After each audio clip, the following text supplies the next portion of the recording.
Hello दोस्तों, कैसे हैं आप सब लोग। कल हमने ईडियम्स की सीरीज़ स्टार्ट की थी और जिसका पार्ट सेकंड हम कंटिन्यू करेंगे। तो स्टार्ट करते हैं। Once in a blue moon, something that happens very rarely. कुछ ऐसा जो बहुत ही कभी कभी होता हो। ठीक है। Chip on your shoulder, holding grudges और ग्रीवियंसेस। कि कोई पहले की पुरानी लड़ाइयाँ हैं और हम अब तक उसको मन में लिए बैठे हैं, तो that is holding grudges. Next is cry over a spilt milk, complaining about the loss और फेलियर फ्रॉम द पास्ट। कि कुछ हमारे साथ पहले हो गया और हम अब तक उसके लिए रो रहे हैं कि यार ऐसा हुआ था वैसा हुआ था, तो that is cry over a split milk. Next is spill the beans, to disclose a secret. कि हम चाह रहे हैं या नहीं चाह रहे हैं, लेकिन फिर भी हमारे मुंह से कोई ऐसी बात निकल जाती है जो कि सीक्रेट होनी चाहिए थी, तो that is spill the beans. Next is blessing in disguise, something good and useful that did not initially seem that way। कि कुछ ऐसा हुआ जो बाद में जाकर हमारे लिए अच्छा प्रूव होगा, लेकिन अभी हमें उसका आइडिया नहीं है, तो that is blessing in disguise. Come hell और हाई वाटर, इसका मतलब होता है possible obstacles in your path which will not stop you. कि हम कुछ काम कर रहे हैं और उसके बीच में बहुत सारी बाधाएं आ रही हैं, बट हम फिर भी उसको पार कर रहे हैं। दैट इज़ कम हेल और high water. Golden handshake, a big sum of money given to a person when he और शी लीव्स अ कंपनी और रिटायर्स। जब कोई भी रिटायर होता है आफ्टर अ सर्टेन एज, तो उसके बाद उसे जो अमाउंट ऑफ मनी मिलता है उसे हम बोलते हैं golden handshake. Mean business, being serious और डेडिकेटेड। कि हम कुछ पढ़ रहे हैं और हम उसके लिए बहुत ही सीरियस हैं कि हाँ हमें अपना गोल अचीव करना है, तो that is mean business. Apple of one's eye, being cherish more than others. कि हमारे घर में जो सबसे छोटा होता है उसे सबसे ज़्यादा प्यार मिलता है, तो that is apple of one's eye. Icing on the cake, something that turns good into a great. कुछ ऐसा जो अच्छा है हमारे पास और फिर और ज़्यादा अच्छा हो रहा है, तो that is icing on the cake. Jump the bandwagon, to join a popular activity और ट्रेंड। कि कुछ पॉपुलर है और हम बहुत उसको ज्वाइन कर रहे हैं, तो that is jump the बैंडवेगन।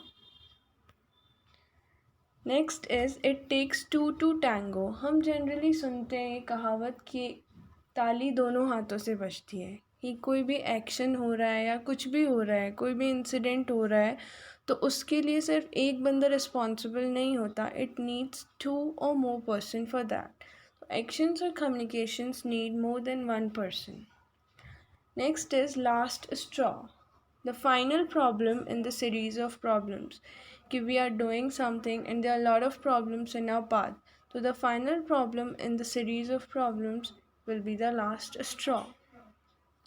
To be in doldrums, to be in low spirits. जैसे we are working in a company और फिर हमें हमारे बॉस से डांट पड़ गई, तो we are in the low spirits, to be in the doldrums. Next is to sit on the fence, to remain neutral. कि हम किसी की भी साइड नहीं ले रहे हैं, we are sitting on the fence. Break the ice, to initiate a social conversation और इंटरेक्शन। कि कुछ हो रहा है and we are sitting silently and then we initiate, तो that is break the ice. A bird's eye view, a view from a very high place that allows you to see a large view। कि जैसे एक bird है वो आसमान में उड़ता है ऊंचाई पे, तो वो जो देखता है उसका जो व्यू होता है that covers a large area, that is a bird's eye view। Litmus test, a method that helps to know if something is correct. कि एक ऐसा टेस्ट जिससे हमें पता चल रहा है कि ये चीज़ सही है या गलत है, तो उसके लिए हम यूज़ करते हैं लिटमस टेस्ट।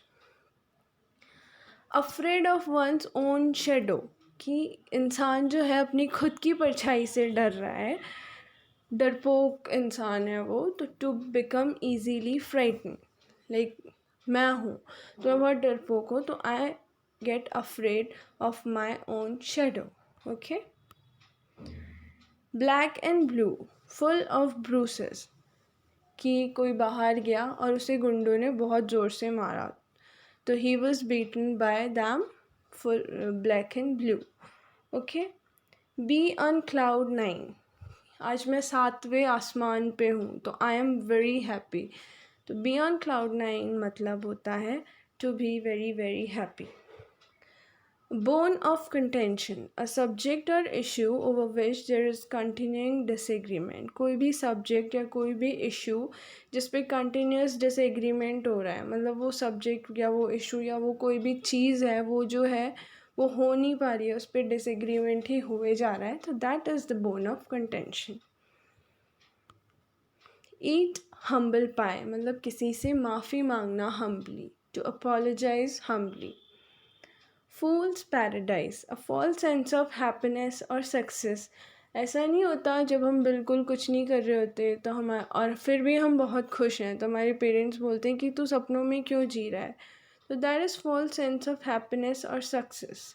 मतलब we know that we have nothing and even then we are happy. तो we are living in fool's paradise, कि हाँ मैं तो ये बन जाऊँगा, वो बन जाऊँगा and all that. Hand to mouth, live on only basic necessities. इसका मतलब एग्जाम्पल मैं देती हूँ, जैसे लेबर क्लास जो होती है या लोअर क्लास जो है हमारे कंट्री में, दे जस्ट अर्न और वो उसको अपने आप पे खर्च कर लेते हैं. मतलब एक दिन कमाते हैं और फिर उसको खा लेते हैं, नेक्स्ट डे का उन्हें कुछ नहीं पता होता कि वो क्या करने वाले हैं. तो they just live only on the basic necessities. Hit the bull's eye, to be exactly right about something or achieve the best result possible. इसका मतलब जैसे मेरे से किसी ने कोई क्वेश्चन पूछा and I give the exact right answer, तो I have hit the bull's I.